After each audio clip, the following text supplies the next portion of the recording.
Those beautiful morning colors. What a gift.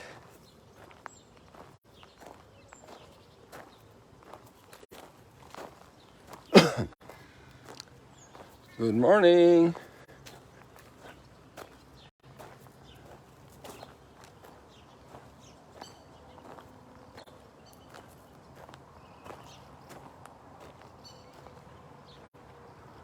You got to take a look at this here. This is just so beautiful as well. Up and up and up and up.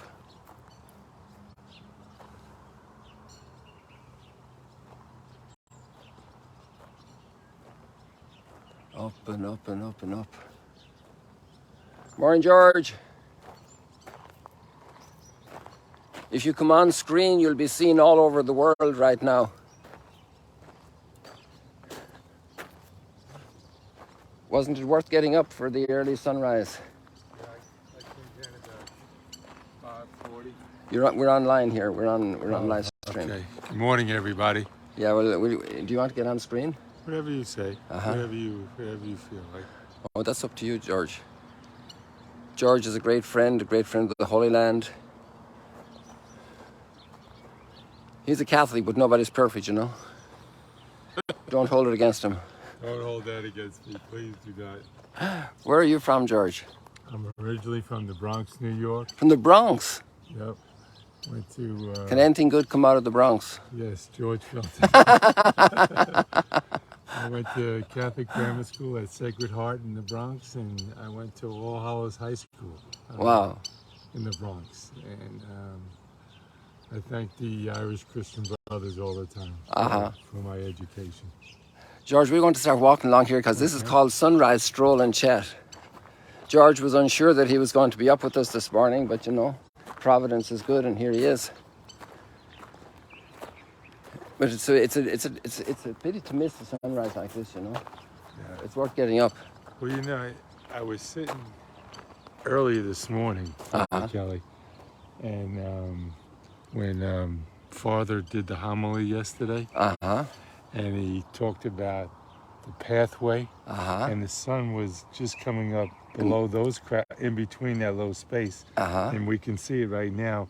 It's like a pathway to God's kingdom. Beautiful, beautiful, beautiful. Yeah, Father Donald has great words. Great words, great ways of phrasing it.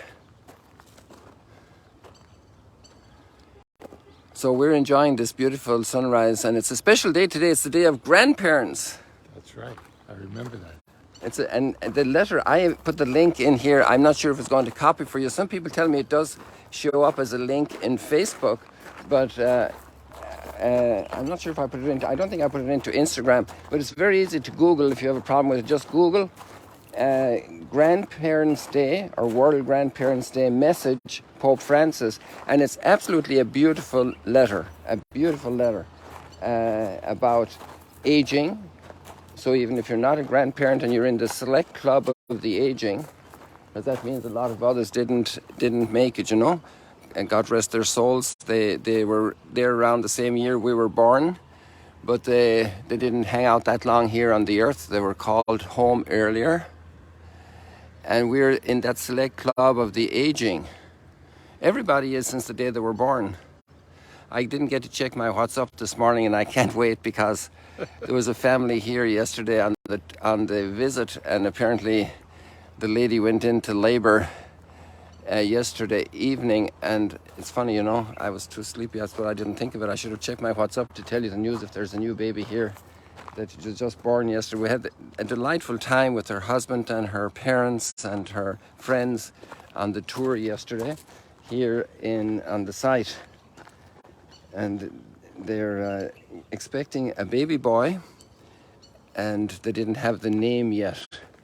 At least they didn't announce it to us. They didn't tell us. I asked, did you have a name? And there was just a big smile. I think people are like that, you know. So Grandparents' Day, you know, it's an extraordinary time. And I was thinking about maybe a way to approach the readings today, in a certain sense, could be like what parents do with children. And the parents want the children to grow, to develop, you know. And they're always checking when the baby is born, you know, if everything is okay. The doctors are checking, doing little tests, making sure that everything is fine. And if there's any diagnosis of anything that can be remedied early, that's all the better, you know, to do that remedy on time. Right. It's just the right thing to do. And then the baby, you know, starts growing, and then they're taking their first little steps. And that's the parents' joy, to see the children blossom, to see them, you know, that smile, that little smile that comes. Little smile is so precious. How long does it take for the smile to come in a baby? I don't have too much experience watching babies growing, so. Well, I'm a godparent. You're a godparent to two children. To two children. Okay. So how does that work, George? With how soon do children smile? Probably after a month or 2 months, No, or even a friend of mine, Jim and Sabrina Lampy, they just had a grandson, and they're in Ohio right now. And they sent me a picture a day right after the birth, and little Ren had an unbelievable smile. It was amazing. And the day after birth. Yeah. Wow. And, I didn't know that. So it's amazing, you know, to watch that little growth, and then when they start to move, you know, Yes. and move those little legs, move those little hands, and then they start eventually to crawl and Yeah. to wave. Reconnecting now. Oh boy, lost almost everybody. Gosh, I apologize, but they'll be coming back now shortly. They'll be coming back. I'm sorry about that, people. Good people, you're coming back quickly. That's good. I'm sorry, I think I cut off almost everybody. Hopefully nobody got hurt when the phone turned around there. I might have distracted you. No, you didn't. No. It's just, it's this equipment is always a little bit of a challenge, you know. So let's head over to where the Nutri were. I don't know if they're still around today. Well, anyway, to watch the growth in the children, the capacity to socialize, the capacity to say hello, to say good morning, Grandma. Oh, look at that beautiful purple heron. You know, Father Kelly, one of the children that we're godparents of, her name is Mariella. Mariella. And she has autism. Autism. And she's right now about 6 years old. Mm-hmm. And she started to say some few words. Really? At 6 years of age, she's saying her first few words. Yeah, that's amazing. She's the progress that has been made in that field of autism is just amazing. She knows how to use a computer. She can put words on the computer and that type of thing. Wow. It's absolutely, you know. So that's the me, growth. You know, people always ask, they like to see a miracle. Well, to me, those type of things are miracles. Oh, absolutely. Isn't that beautiful? That's so true. And you know, George is actually involved with professional sports as a scout for the San Antonio Spurs. And to watch children play and to grow in sports, and the kids watching the other kids, and they're watching the phone is jumping again on me. I'm sorry about this. I think we're having a little problem with the gimbal today. But let's see if we can straighten this out. Sorry, people, just hang in there. Maybe I'll just reduce the amount of movement, and that will put you less at risk here that we'll jump around again. So, to watch people grow, and I think that's one way to see the gospel message today, which we already start with Abraham in his prayer for Sodom and Gomorrah, his prayer of intercession, and he's like debating with God, arguing with God, or not arguing. He's bargaining is the right word. He's bargaining with God. If you find 50 just people in Sodom, will you not destroy it, God? And you see, he's learning to pray. Well, at that point, he already has learned a lot, and he keeps pushing God, you know, and he's doing that with great trust in God. And he's becoming experienced in prayer. And we're actually learning from him as we watch him, just like a kid watching a basketball pro, learning how to shoot those hoops. And that's what we have in the Our Father. The disciples were watching Jesus today praying. And when he was finished, it's interesting, they waited until he was finished. They respected that space. And they said, Jesus, teach us how to pray. So praying is also something we can learn, and we can get a little coaching. Right. Not just shooting basketball hoops for the Antonio Spurs, the San Antonio Spurs. That's very interesting, that we can learn to pray. Father, what kind of suggestions would you have for the people that are listening to this podcast right now, and the streaming of, some things, how people can improve their way of prayer? Those are beautiful. So that's actually what Jesus then wants to tell them. That's the exact question the disciples made to Jesus. What suggestions do you have? How do we pray? Coach, tell us how to pray. Right. And then there we have such a very simple prayer that every child can pray, you don't have to go to grade school to learn how to pray. You just have to be a human being. I wonder how the prayers of the autistic are. That's interesting, because I'm not really sure. I was at her baptism, and it's just amazing the growth that I've seen since, she was able to walk, and just now trying to verbalize, and she understands a lot of different things when you put it on the computer. Mm-hmm. She can point here and there. So it's that marvel to learn how to pray, to learn to become socially capable. Like, what a joy it will be for those parents, for that child to become, that autistic child to become more and more socially capable of expressing feelings, of expressing delight, of expressing joy, of asking questions, of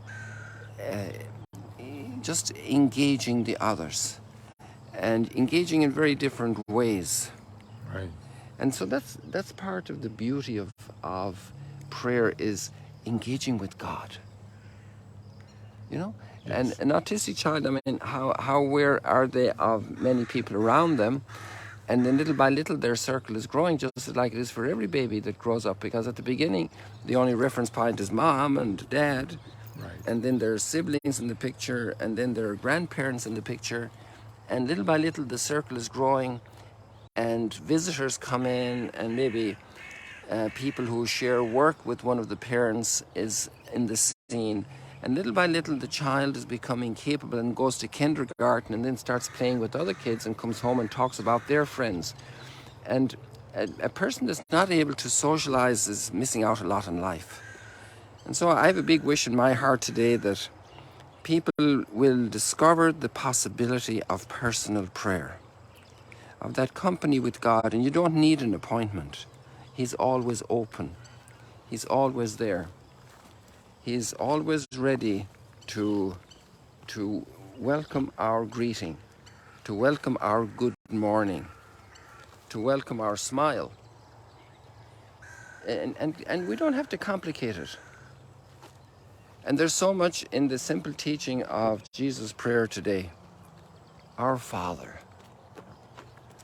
who art in heaven, hallowed be thy name. What a marvelous world you have given us, despite all the mistakes we make. What a beautiful world. The gift of food, the gift of family, the gift of friendship. Just to be learning to be filled with gratitude. The things we were able to do in life, and especially thinking of grandparents today, as grandparents look back on decades of life, decades of personal growth. And grandparents probably have a big advantage for learning to pray more. We all learn. We're on a learning curve our whole lives. And there's a little bit more time. Sometimes there's even loneliness, and loneliness can be, it can be a good place to start praying. Yes, I totally agree. Loneliness is sometimes painful. It sometimes can lead to sadness, but there's a window to look through and discover there's somebody looking in at me. There's steps in the area, and he's coming to greet me and to bless me today. And he's coming to say a good morning with this sunrise that's really worth it. Well, it's fabulous. And like you said, Father, you know, we should be thankful for everything that we have. I mean, to me, to see this sunrise, and to know that God is merciful and He loves us, there's no price that could ever, you know, buy that except for the human heart. And if we look at God from the human heart, it's so special. It's such a gift, George. Okay. It's such a gift. So peaceful, Father. Peaceful is the word, isn't it? And the water is calm. I stirred it up when I went swimming there this morning earlier. But even Where do you go in from? When over there, when some people stir up the world with their wars as well, you know, with all the trouble they cause, Yeah. in the kitchen or in the world scene, you know, God can bring the waters back to peace again. He can bring the waters back to peace again. Give us this day our daily bread, and forgive us our trespasses, as we forgive those who trespass against us. And you know, the amazing thing is today's text of the gospel includes a couple of other little pieces of advice about what dad would not give his child some bread when he asks for bread. What dad would not give it to him? What dad will give him a stone? That trust, to learn the trust in the Father. People, we're going to do a little selfie here to say goodbye. Wishing you a great day. If you're a grandparent, we wish you extraordinary joy today. And check in with those grandchildren. God bless you. See you later, alligators. I couldn't see very well there, George, with the light of the sun.